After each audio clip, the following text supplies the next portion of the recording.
This is a banknote from Senegal. Here is another from Congo. They look nothing like each other, yet they are part of the same scheme, a scheme that pegs both currencies to the euro, a rate determined by the French treasury. The issue at stake is the apex of French policymaking, the CFA franc. Using it, France controls the monetary sovereignty of 14 nations, making up nearly 200 million people.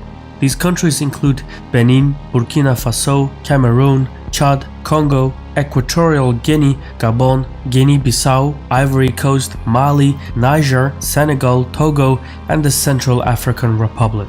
And while these nations have a seat at the United Nations and wave their independent flags, it is only the face of imperialism that has changed. The conduct of business has largely remained the same. The big difference is that imperialism used to be spread through tanks. Nowadays, it comes through banks.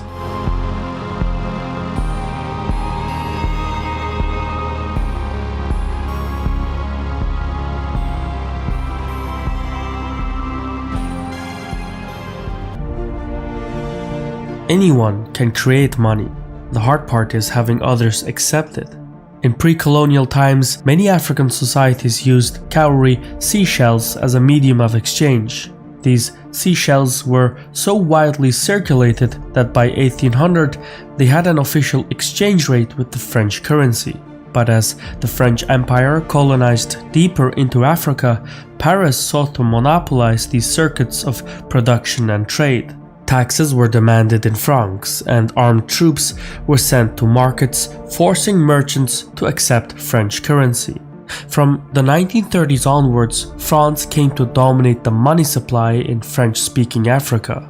With new power came new extrajudicial perks. Paris gained access to African labor and raw materials at sub-market prices, while finished goods were sold back to Africa at above-market prices. French neo-colonialism was so intrusive, so ruthless, so unique that it earned a name of its own, France-Afrique.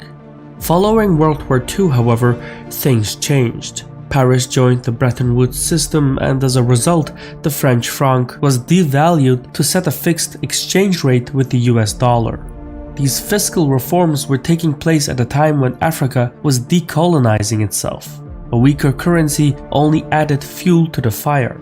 So, to hold on to its African holdings, France conjured a new currency in 1945 called the CFA franc and forced its colonies to adopt it.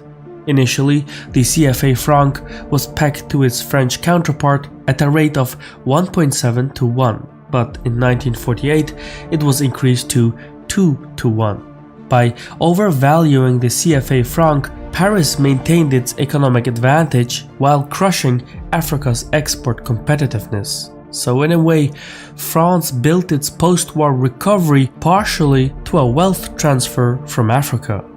Even so, the most effective forms of control are those that are invisible. Recognizing this in 1958, France hijacked authentic decolonization by installing local collaborators and granting them statehood. These collaborators became the custodians of France's neo-colonial empire by maintaining the franc zone and French military bases. Only Guinea turned down the offer. Its leader, Sékou declared that his people preferred being poor in freedom than rich in slavery. Guinea thus rejected the CFA franc, seeking to develop its own currency. France felt it needed to make an example of Guinea, so it cut pensions to war veterans, dismantled Guinea's power grid, and then attempted to block its UN membership. France went as far as to induce hyperinflation by flooding the country with counterfeit bills, all the while funding armed anti-government resistance. Yeah, it got pretty crazy. The plan ultimately failed to dislodge Sékou, but Guinea's economy never fully recovered. Likewise, when Togo had a change of heart and sought to ditch the CFA franc, France made another example, this time without loose ends. Togo's leader, Sylvanus Olympio, was assassinated in January 1963. French involvement is suspected, but official records remain conveniently closed. Of itself, further attempts to conceal French imperialism followed. The CFA franc was split into two currencies covering the Central and West African states. By the mid-1970s, their respective central banks were Africanized and moved to Yaoundé and Dakar.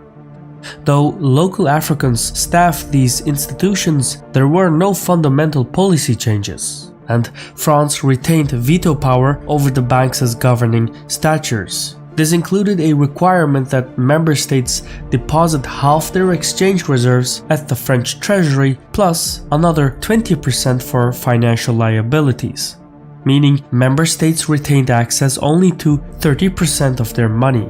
Moreover, all foreign exchange conversions were to pass through the French treasury. The way this fiscal policy works is by operations accounts. These are special accounts held at the French treasury. The denominations are in euros, but when accounts are in credit, the African central banks effectively place their foreign exchange reserves at France's disposal. But when the central banks' accounts are in debit, they are obligated to pay interest to the French treasury. In other words, CFA member states pay France to hold on to their money. Even more unsettling, no one knows what France does with the money. The French treasury does not disclose this information even to CFA franc nations. So it wouldn't be out of the ordinary if France were to reinvest African funding for French profit.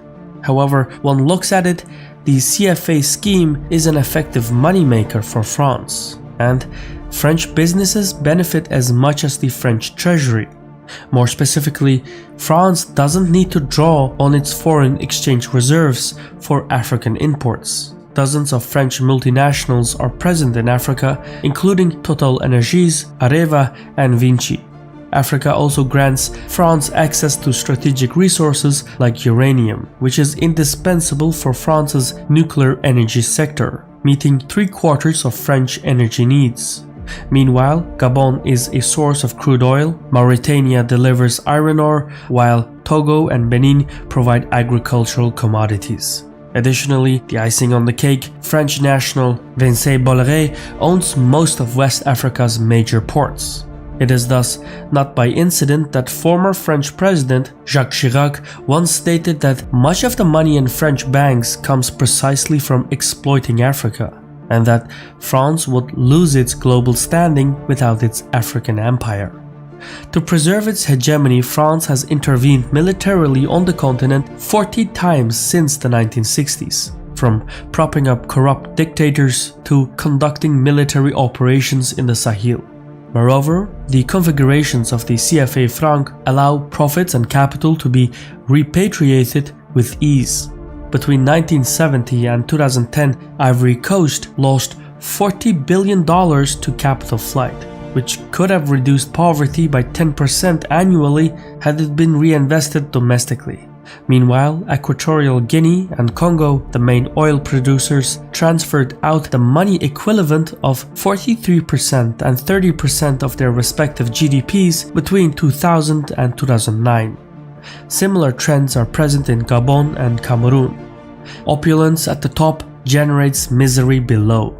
Though advocates point to the CFA franc's stability, a lack of monetary sovereignty restricts the tools available to the CFA member states. For instance, Ivory Coast's inflation rate is below 6% versus 29% in neighboring Ghana, but the latter's extreme poverty rate is only 13% versus 30% of Ivorians. The CFA member states also lag behind other African states growth-wise. Some are even going backwards. Ivory Coast's real GDP per capita is 1/3 lower than in 1978. In 2016, Senegal was at its 1960 level. Meanwhile, Cameroon, Congo, and Gabon have not topped their respective peaks of 1986, 1984, and 1976. This means these countries have had little to no real economic growth in decades. But change is the only constant in life. In recent years, the societies of the CFA member states have started publicly talking about alternatives. It's a trend that is becoming increasingly louder. The most feasible proposal is to form a regional currency bloc untethered from French control. Some proponents of this plan would use the West African ECOWAS economic union as a springboard. This would reorient the CFA franc member states around Nigeria, which accounts for more than 2/3 of the regional GDP. Plus, Nigeria is a net oil exporter, while most West African states are importers, so there is a natural synergy in the ECOWAS region. Of course, nothing worth having comes easy. Paris has sought to forestall these attempts. A law to this effect was passed in the French Senate in January 2021. It looks to change the West African CFA franc into the ECO, and then abolish the operations accounts and withdraw French personnel from the central banks.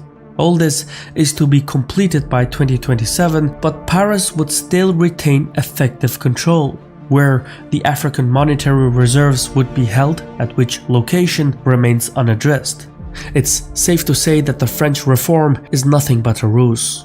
Ultimately, the best solution may be for the individual states to have their own central banks and currencies fixed to a common regional unit at an adjustable rate. This would give monetary sovereignty to 14 nations, or nearly 200 million people. But many still fear crossing swords with France, and for good reasons. So, any attempts to break away from French hegemony would require a joint effort across the CFA franc zone. Most of all, the African collaborating elites who benefit from the system would need to be sidelined and replaced by lawmakers prepared to embark on a path of self-directed development. This may prove to be the greatest stumbling block. And it's something that has to change from within, because there is nothing more agreeable in life than making peace with the status quo, and yet nothing more corrupting. Thank you for watching. We're expanding our perks on Patreon. You can now download all original maps by Caspian Report without watermarks and totally copyright free. We have a Discord server where we gather and talk. So if you're interested in more Caspian Report, check the Patreon link in the description. And Sarol.